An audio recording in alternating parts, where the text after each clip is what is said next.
ডিমের ডেভিল তো অনেক খেয়েছেন, আজ একটু পনির ডেভিল বানালাম। দেখুন তো কেমন হয়েছে, কমেন্ট করে জানাবেন কিন্তু।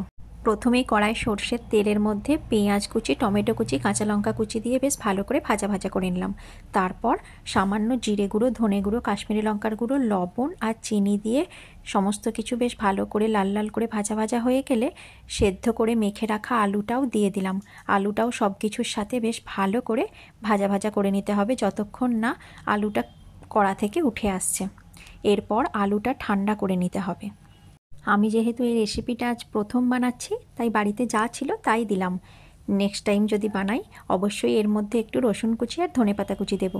আর এই রেসিপিটা যদি নিরামিষ দিনে বানাই তখন পেঁয়াজ আর রসুনের পরিবর্তে আদা কুচি, চাট মশলা আর একটু আমচুর পাউডার দেবো। বাড়িতে বানানো পনিরগুলো কিউব আকারে কেটে নিয়েছি, আর আলুর মধ্যে 2 চামচ কর্নফ্লাওয়ার আর 2 চামচ চালের গুঁড়ি দিয়ে দিলাম।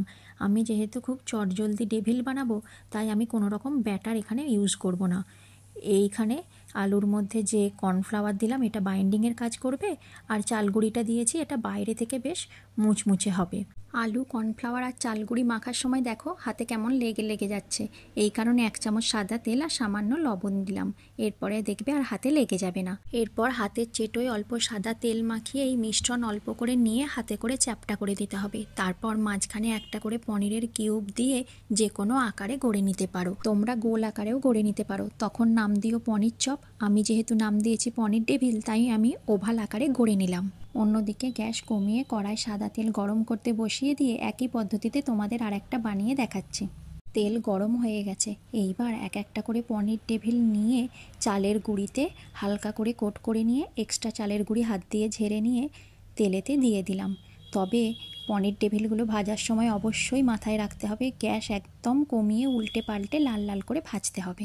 গ্যাসের ফ্লেম কিন্তু কোনোভাবেই বাড়ানো চলবে না, তাহলে পনির ডেভিলগুলো বাইরের দিক থেকে পুড়ে যাবে, খেতে ভালো লাগবে না। দেখো একদিকটা ভাজা হয়ে গেছে, এবার উল্টে পাল্টে ভালো করে ভেজে তুলে নেব। বাড়িতে গেস্ট এলে অথবা ছোটোখাটো গেট টুগেদার হলে বাড়িতেই এইভাবে পনির ডেভিল বানিয়ে সবাইকে তাক লাগিয়ে দিন। আজকের রেসিপিটা কেমন লাগলো কমেন্ট বক্সে জানাবেন। যদি ভালো লাগে চ্যানেলটি সাবস্ক্রাইব করে পাশে থাকবেন।